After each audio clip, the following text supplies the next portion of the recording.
खिड़की के पास खड़ी सिमरन सोच रही थी, भाई दूज आने वाली है, पर इस बार न तो माँ ने फ़ोन करके भैया के आने की बात कही और न ही मुझे आने को बोला। ऐसा कैसे हो सकता है? हे भगवान, बस सब कुछ ठीक हो। फिर वो अपनी सास से बोली, माँ जी, मुझे बहुत डर लग रहा है। पता नहीं क्या हो गया।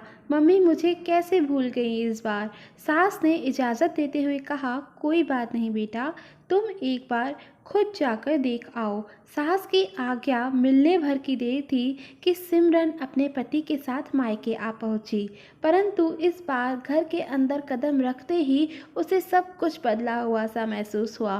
पहले जहां उसे देखते ही माँ पिताजी के चेहरे खुशी से खिल उठते थे, इस बार उन पर परेशानी की झलक साफ दिखाई दे रही थी।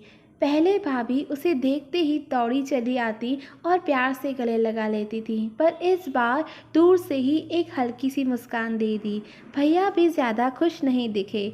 सिमरन ने जैसे तैसे एक रात बिताई, परंतु अगले दिन जैसे ही उसके पति उसे मायके छोड़कर वापस चले गए, तब उसने अपनी माँ से बात की। तब उन्होंने बताया, इस बार कोरोना के चलते भैया का काम बिल्कुल बंद हो गया, ऊपर से और समस्याएं आ गई। बस इसी वजह से तेरे भैया को तेरे घर भी न भेज सकी। सिमरन बोली, कोई बात नहीं माँ, ये मुश्किल दिन भी जल्दी निकल जाएंगे, आप चिंता मत करो।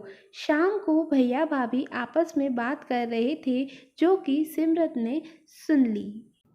भैया बोल रहे थे, पहले ही घर चलाना इतना मुश्किल हो रहा है, ऊपर से बेटे के कॉलेज की फीस, और परसों भाई दूज है, सिमरन को भी कुछ देना पड़ेगा।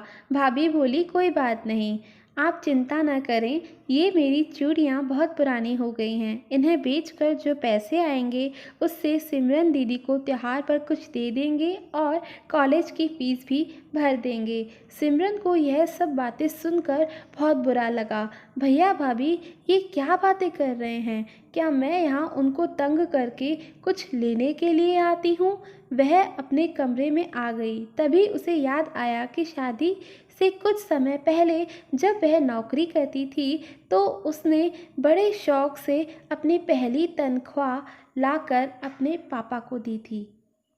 तब पापा ने कहा था, ये पैसे अपने पास रख ले बेटा, मुश्किल वक्त में काम आएंगे। इसके बाद वह हर महीने अपनी सारी तनख्वाह बैंक में जमा करवाती रही।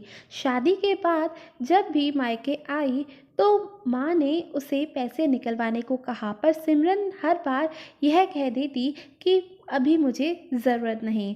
पर आज उन पैसों की ज़रूरत उसके परिवार को है। सिमरन अगले दिन ही सुबह भतीजे के साथ बैंक गई और सारे पैसे निकलवा कर पहले भतीजे के कॉलेज की फ़ीस जमा की और फिर घर का ज़रूरी सामान खरीद कर घर वापस आ गई। अगले दिन जब भैया का टीका किया, तो भैया ने भरी आंखों से उसके हाथ पर 100 का नोट रखा। सिमरन मना करने लगी तो भैया बोले, ये तो शगुन है पगली, मना मत करना।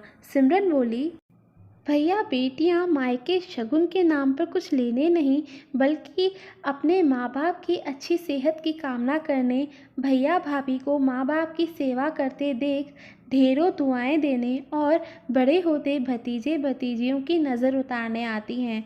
जितनी बार मायके की दहलीज पार करती हैं, ईश्वर से उस दहलीज की सलामती की दुआएं मांगती हैं।